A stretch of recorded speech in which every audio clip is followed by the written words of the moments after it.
Why are you so late? Like the tram is so crowded. Sorry for being late. Yeah, I know. The public transport here is always so crowded. I think you should get a car. Yeah, definitely. That's a good idea. Like, I haven't had any models in my mind. Do you have any suggestion? I think the Toyota Hilux is a good idea. I think it's the most common here in Victoria. My parents also have one. Is that a fossil fuel car? Yes, is something wrong? I prefer something that's more sustainable and environmentally friendly. Oh, in that case, you should try this one. Which one? It's the Toyota Mirai. I think it's a hydrogen car and it has zero carbon emission. Can you tell me more about this one? I don't know much, so I think you should go to a car store to find out. Okay, thank you.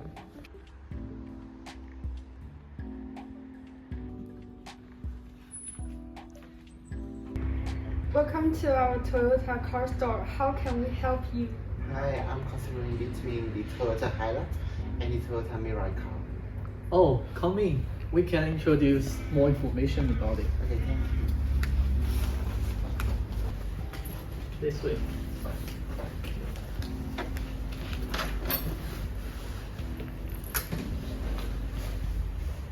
Here's our Hilux car, you can see.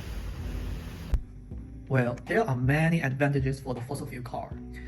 Off the top of my head, the first advantage is about its cost. The cost of EVs as is the main obstacle to their adoption in Australia.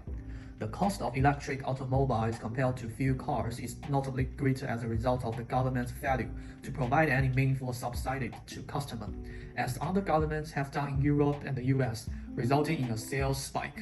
Additionally, fuel-powered cars have already modest purchase and maintenance costs. Both the supply of the fossil fuels are favorable. Fossil fuels are used for a variety of purposes, including the production of plastics and so on. In addition to providing energy for vehicles and other machinery, fossil fuels are particularly convenient for transportation and storage. For instance, pipes, ships, trucks, and railroads can be used to transport things like oil and natural gas. As for the second part, about its convenience, the main benefit to fuel-powered vehicles is how easy it is to refuel them, which makes larger driving distances possible. Since there are now still few roadside charging facilities, electric vehicles must be charged frequently.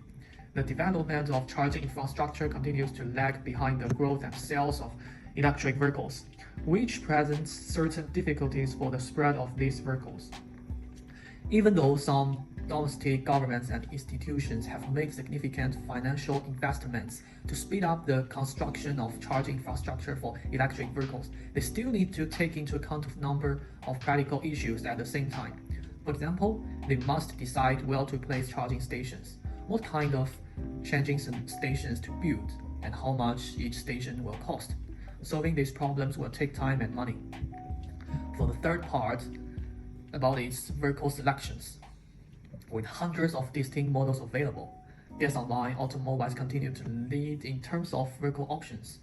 There are just roughly 30 exclusive EV versions available from manufacturers, but there are now a wide range of electric vehicles, including pickup trucks, luxury cars, and numerous different electric SUVs. Available for purchase in the United States within the next few years, a large number of additional EV models are expected, broadening the selection even more. This is all information about our Hilux car. The other car, about the information will be introduced by her. Thank you.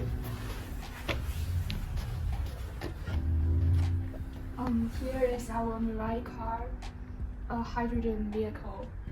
The current price for the car in Melbourne isn't available yet, but it is estimated to be around 50,000 USD. The cost of creating hydrogen from renewables is mostly determined by the cost of input power, as well as the capital cost and load factor of the electrolyzer. Unlike renewable technology, fossil fuel production methods are well established and unlikely to decrease in cost. Therefore, the cost of using a Mirai can be cheaper than the Hilux car. Hydrogen, the most abundant element in the universe, powers the vehicle. The Mirai car uses electricity in a different way than a battery-powered or plug-in hybrid car. Hydrogen reacts electrochemically in the fuel cell to produce electricity to power the vehicle. The hydrogen fuel is liquefied and exported in the same way as liquefied natural gases, so there's no worries about the transmitting renewable resources. The Mirai fuel cell can power a Saturn's 182 horsepower engine, which spins the rear wheels connected to a modified Lexus platform. When compared to the Mirai's 4,200-pound curb weight, Toyota Mirai is also comparable to its ultra-quick and similarly priced EV competitors. The car also has a small lithium-ion battery, but is only there to help recuperate energy from the vehicle's regenerative braking system and balance out overall load management. You can see that many customers give good reviews. Hi, I just came back from the car store. So, which car did you end up choosing? I think I'm going with the hydrogen car as it has more advantages. I think that this kind of transportation is also sustainable and environmentally friendly, and it can help us to reduce our carbon emission. So that short film has provided you with certain information of a realistic case of hydrogen transportation versus conventional ones. I hope that you enjoyed the film. Now, I will summarize key points about environmental problems related to the use of fossil fuel vehicles and the benefits and drawbacks of hydrogen fuel. So, let's start with the issues that the world is facing when using fossil fuels. First is air pollution. Fossil fuels burning can produce toxic compounds such as nitrogen oxide, sulfur dioxide, and carbon monoxide, affecting negatively to our health. In addition, air pollution related to traffic takes account of around 6% of deaths in some European countries like France, Austria, and Switzerland. Next is climate change. Containing carbon, fossil fuels when combusting can create carbon dioxide, which is one of the main greenhouse gases. Moreover, the combustion of fossil fuels and industrial activities contribute to 78% of the total increase of greenhouse gas emissions between 1970 and 2011. As I have said previously, the byproducts when burning fossil fuels also cause health issues to humans.